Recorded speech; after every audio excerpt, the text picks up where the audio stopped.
بسم اللہ الرحمن الرحیم۔ السلام علیکم ورحمۃ اللہ وبرکاتہ۔ دوستوں، امید کرتا ہوں اب سارے خیریت سے ہوں گے۔ میں محمد اسماعیل آپ کو اپنی چینل کے اندر خوش آمدید کہتا ہوں۔ سب سے پہلے میری اللہ رب العزت کی ذات سے دعا ہے کہ پوری دنیا کے اندر جتنے بسنے والے انسان ہیں، اگر کوئی پریشان ہیں تو اللہ تعالیٰ ان کی پریشانی کو دور فرمائے، اور جو بیمار ہیں اللہ تعالیٰ ان کو کامل اور مکمل صحت عطا فرمائے۔ دوستو، آج کی اس ویڈیو کے اندر جس موضوع پر میں گفتگو کرنے والا ہوں انتہائی اہم موضوع ہے۔ میں آپ سارے دوستوں کی خدمت میں گزارش کروں گا کہ اس ویڈیو کو مکمل شروع سے لے کر اخیر تک دیکھیے گا۔ اگر آپ کے ساتھ یہ مسئلہ نہیں ہے تو اس ویڈیو کو زیادہ سے زیادہ آگے شیئر کیجیے گا، تاکہ جن لوگوں کو یہ مسئلہ ہے وہ اللہ کے فضل و کرم سے ہماری ان باتوں پر عمل کر کے اپنی اس بیماری سے مکمل طور پر صحت یاب ہو سکیں۔ میرے استاد محترم کی بتائی ہوئی باتیں ہیں، انشاءاللہ تعالیٰ آپ کے لیے انتہائی مفید، انتہائی کارآمد ثابت ہوں گی۔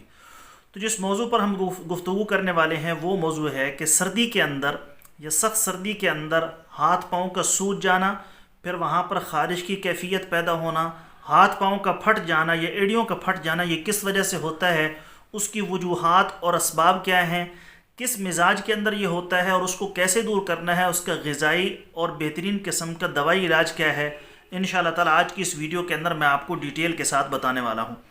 تو میری آپ سارے دوستوں کی خدمت میں گزارش ہے کہ ویڈیو کو مکمل دیکھیے گا۔ اس طرح کی ویڈیو نہ آپ نے پہلے کبھی دیکھی ہوگی، نہ شاید آگے آپ کو ملے۔ اس کے اندر میں نے مکمل تفصیل کے ساتھ بتایا ہے کہ اس کی وجوہات، اسباب اور آسان علاج کیا ہے۔ تفصیل میں جانے سے پہلے میری آپ ساری دوستوں کی خدمت میں گزارش ہے کہ نیچے ٹائٹل کے اندر میرے دوسرے یوٹیوب چینل کا لنک موجود ہے، ضرور اس کو سبسکرائب کر لیں۔ اگر کوئی دوست خالص روغن بلسان، جنگلی شہد، زعفران، سلاجید یا کسی بھی قسم کی دیگر ادویات منگوانا چاہیں، میرے واٹس اپ نمبر 030548004448 پر رابطہ کر کے اس کی ڈیٹیل معلوم کر سکتے ہیں۔ میرا صرف یہی واٹس اپ نمبر ہے، اگر کوئی دوست مجھ سے رابطہ کرنا چاہتا ہے تو صرف اسی نمبر کے تھرو ہی ہو سکتا ہے۔ اور دوستو، ہمارے سبسکرائبر بھی ماشاءاللہ کافی سارے ہیں، لیکن ویڈیو کو واچ نہیں کیا جاتا۔ آپ سارے دوستوں کی خدمت میں گزارش ہے کہ ویڈیو آپ کے سامنے آتی ہے، آپ اس کو دیکھتے ہیں، مکمل دیکھا کریں اور اس کو شیئر ضرور کیا کریں تاکہ اور لوگ بھی اس سے فائدہ اٹھا سکیں۔ تو چلیں دوستو، ہاتھ پاؤں کی سوجن کے اسباب کیا ہیں اور اس کا آسان کے علاج کیا ہے، تفصیل کے ساتھ سن لیتے ہیں۔ ہاتھ پاؤں کی انگلیاں سوج جانا اور ایڑیاں پھٹ جانا سخت سردی کا بڑا اذیت ناک مرض ہے۔ ہاتھ پاؤں کی انگلیاں سوجی ہوئی ہوتی ہیں، خارش اور درد بھی ہوتا ہے، بعض کی تو ایڑیاں تک متورم ہو چکی ہوتی ہیں۔ کئی ایک لوگ اوپر شاپر باندھ دیتے ہیں، بعض ایلوپیتھک ادویات کا سہارا لیتے ہیں جن میں کچھ دوائیں اینٹی الرجک اور ساتھ پین کلر دوا دے دی جاتی ہے۔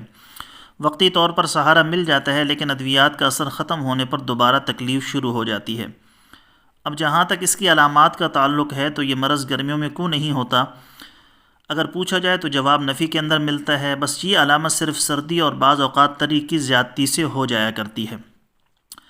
تو دوستو، ہم اسے گرمیوں کے اندر خود سے پیدا کر سکتے ہیں۔ آپ ایک برف کا ٹکڑا لیں، کچھ دیر دونوں ہاتھوں میں دبا لیں، پہلے ہاتھ سن ہوں گے، پھر سرخ اور متورم ہو جائیں گے۔ زیادہ دیر عمل کرنے سے ہاتھ پھٹ بھی سکتے ہیں اور ان سے خون بھی رس سکتا ہے۔ برف چھوڑنے سے ان پر خارش ہوتی ہے اور جب ہاتھ گرم ہوں گے تو درست ہو جاتے ہیں۔ اب اس تجربے سے ہمیں اس مرض کی علامات اور علاج بھی سمجھ آ جاتا ہے۔ ایسے تمام لوگ جن کا مزاج سرد خشک ہو یا پھر خشک سرد ہو، ان دو مزاج کے لوگ اس مرض کا شکار ہوا کرتے ہیں۔ اب یہ بات سمجھ میں نہیں آئی تو اگلی وضاحت کیے دیتا ہوں۔ عام طور پر اعصابی عضلاتی یعنی سردی خشکی کی تحریک کے اندر خون کی کمی سے جسم میں حرارت غریزی کی کمی ہونے کے سبب یہ مرض پیدا ہو گئی تھی، اور خشکی سردی کے مزاج کے اندر یعنی عضلاتی اعصابی مزاج میں خون کے گاڑھا ہونے کے باعث گردش خون سست اور کمزور ہونے کے باعث یہ مرض پیدا ہو گئی تھی۔ یہاں ایک بات اور بھی یاد رکھیں، اعصابی عضلاتی مواد بہت جلد عضلاتی اعصابی مواد میں بدل جایا کرتا ہے۔ اور یہاں ایک اور نقطہ بھی ذہن نشین کر لیں، اعصابی یعنی بلغمی مزاج تیزی سے بدلا جا سکتا ہے، صفراوی یعنی غدی مزاج بھی کچھ عرصے میں بدلا جا سکتا ہے، لیکن عضلاتی مواد، خشکی کا مواد اتنا ڈھیٹ ہوتا ہے کہ اس کے بدلنے میں وقت لگتا ہے۔ اب بات سمجھ لی ہوگی کیوں کر یہ مرض انگلیاں سوج جانے والا پیدا ہوتا ہے۔ یعنی خشکی سردی میں مواد بدل کر مرض کا تعلق تو دل سے جوڑ لیتا ہے، لیکن متاثرہ حصے دل سے بہت دور ہوتے ہیں، چنانچہ دوران خون کی سستی کی بنا پر آکسیجن سے بھرپور گرم تازہ خون یعنی حرارت سے بھرپور خون متاثرہ مقام تک صحیح مقدار میں نہیں پہنچ پاتا، اور کاربن مونو آکسائڈ کے اجتماع سے وہاں تحریک کی صورت پیدا ہو جاتی ہے، اور دوران خون کے رجوع سے وہاں خارش، سرخی اور جلن، درد، ورم وغیرہ ظاہر ہو جاتے ہیں۔ تو دوستو یہ تو تھی اس کی کچھ علامات کہ کس مزاج کے اندر ہوتا ہے، کس وجہ سے ہوتا ہے، وجوہات کیا ہیں، اس کے اسباب کیا ہیں اور علامات کیا ہوتی ہیں۔ اگر ہاتھ پاؤں کی انگلیاں سوج جائیں یا مستقل طور پر سوجتی ہوں، پھر ان پر خارش ہو جاتی ہو، خارش ہونے کے بعد پھٹ جاتے ہوں یا ایڑیاں پھٹ جاتی ہوں، ان کے نسخے کیا ہیں؟ یہ 3 نسخے استعمال کریں، انشاءاللہ تعالی بہترین قسم کے لاجواب نسخے ہیں۔ اللہ کا فضل و کرم ہوا تو ان 3 کے علاوہ آپ کو اور کسی چیز کی ضرورت نہیں پڑے گی۔ نسخہ نمبر 1، اجوائن دیسی، رائی اور تیز پات برابر وزن لے کر پیس کر چنے کے برابر گولیاں بنا لیں، 1 تا 2 گولی دن میں 3 مرتبہ کھانا کھانے کے بعد پانی کے ساتھ۔